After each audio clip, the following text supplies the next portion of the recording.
pensar, essas pessoas conseguem servir como representatividade para essa maioria da população, sabe? Hoje estamos aqui em mais um episódio do Nossas Vozes, o projeto de extensão Voz da Economia. E estamos aqui com uma pessoa muito especial, que é a Poliana, e ela vai explicar um pouquinho sobre o TCC dela, a monografia. E então, Poliana, qual foi o seu tema e como você pensou nele? Então, meu tema foi a lei de cotas como um efeito propulsor do desenvolvimento a partir da teoria da abordagem das capacidades da Amartya Sen. Assim, né, o grande primeiro tema, né, o grande primeiro recorte é sobre educação.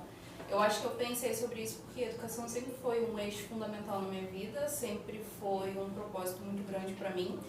E a partir de então, depois que eu entrei na universidade, eu alcancei espaços e tive oportunidades que eu jamais imaginei que eu teria, que não era uma coisa básica, assim, não era de certo da minha infância, por exemplo, ou quando eu era mais nova, de que eu teria essas oportunidades. E foi a partir da universidade que eu consegui.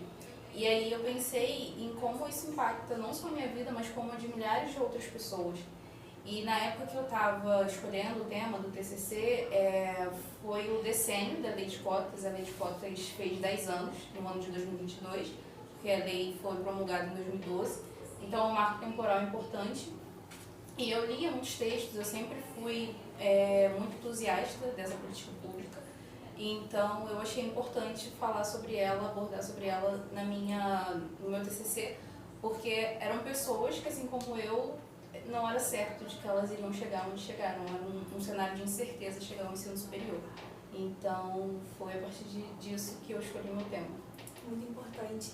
E por que você escolheu a abordagem de capacidades como sua tese?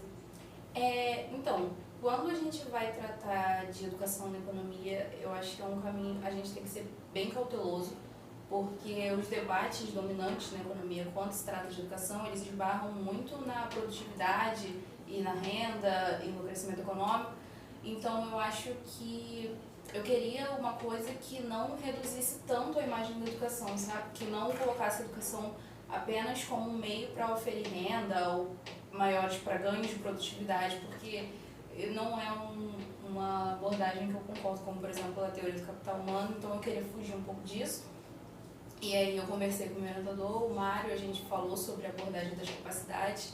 É uma teoria que abrange mais, que tem um papel que olha a educação como uma coisa bem maior, sabe? Como um papel emancipatório, um papel empoderador para as pessoas. Então foi a partir daí que a gente escolheu essa. Sim, e com esse tema muito importante, a gente acaba pensando em como isso está relacionado com a desigualdade social, né? Sim. Eu acho que para essa questão, a melhor coisa é a gente pensar a partir de uma perspectiva histórica, né? Porque desde muito tempo esse desenrolar a gente chegou até aqui nesse patamar de desigualdade por muitas outras coisas que vieram anterior. Então a gente pensa que nem sempre a educação foi vista assim como um direito fundamental, resguardado às crianças, aos jovens. Então por muito tempo ela se deu como uma forma, vamos colocar assim, de privilégio, sabe? Nem todo mundo tinha acesso. Ela não se deu de uma maneira democratizada, um acesso livre para todas as pessoas. Então ficava muito claro assim, quem conseguia chegar lá até o ensino superior, né? Para muita gente, o ensino básico, o ensino primário já não era uma realidade, né? Muita gente sabe, assim, nossos avós, bisavós, tiveram de deixar de estudar para trabalhar. Então chegar no ensino superior, assim, para muita gente, para mim, eu imagino que para vocês aqui, para muita gente que estuda aqui no IEM, a gente é a primeira geração a chegar no ensino superior. Então, a gente tem trajetórias muito diferentes. Então, eu acho que é a partir daí que a gente pode pensar na desigualdade social no ensino superior. Sim. E pensando também em como a gente é afetado para quando a gente chega na universidade também, ou em relação a outros lugares, assim, qual a importância da lei de cotas, né? Eu vim parar na faculdade por conta da lei de cotas, vim por escola pública, e é muito importante, né? Eu queria saber a sua visão, qual a importância da lei de cotas? Ela colocou muita gente que não poderia acessar esse espaço. A lei de cotas foi muito exitosa no Brasil. A gente pode falar isso depois de 10 anos, ela colocou pretos e pobres na faculdade. Então, a gente tem no Brasil a maior parte da população sendo negra, mas quando a gente olhava para o ensino superior, isso era minoria. Então, assim, alguma coisa tem de errado aí. E a partir dessas pessoas que chegam até aqui, agora a gente também tem a lei de cotas para carreiras no serviço público, e a partir do ponto que essas pessoas chegam lá, a gente consegue pensar, essas pessoas conseguem servir como representatividade para essa maioria da população, sabe? Porque quando eu tenho um economista negro, como a gente teve aqui o João, né, que falou sobre capitalismo e racismo, se a gente não tivesse essa representatividade aqui, quem estaria falando por ele? O último Nobel, né, que foi o trabalho feminino, uma perspectiva do trabalho feminino, se não tivesse aquela economista lá, quem falaria por nós? Quem olharia por nós? Então, eu acho que é uma questão fundamental de representatividade nesses espaços. Sim. E mais para descontrair mesmo, a gente queria saber como foi essa parte de chegar no fim da faculdade e produzir essa monografia. Como foi esse tempo que você passou?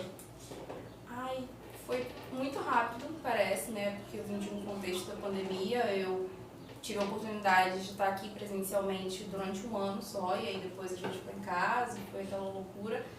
Mas foi muito bom, assim, como eu disse, muitas coisas da minha vida, as minhas amizades, as minhas oportunidades de emprego, minhas perspectivas, a universidade ela me deu tudo isso. Eu sou outra pessoa antes da Rural e depois da Rural, então esse aqui é um espaço fundamental, muito importante.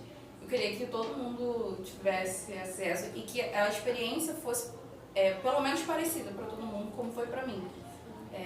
Eu acho isso muito importante, esse espaço aqui na Baixada Fluminense, com os jovens, assim, parecidos, sabe? Eu estudei com vizinhos, eu me senti muito abraçada aqui na Rural. É uma realidade que eu não vejo outras pessoas em outros lugares, às vezes, terem, mas aqui eu amo, não me arrependo em nenhum momento de ter escolhido a Rural. Que ótimo. Muito obrigada por ter participado e por ter aceitaram participar. E é isso, gente. A gente encerra aqui. E fiquem mais pelo Instagram do Vozes ou pelo YouTube do Vozes. Curtam e compartilhem. Se no Instagram curtam também, compartilhem. E muito obrigada!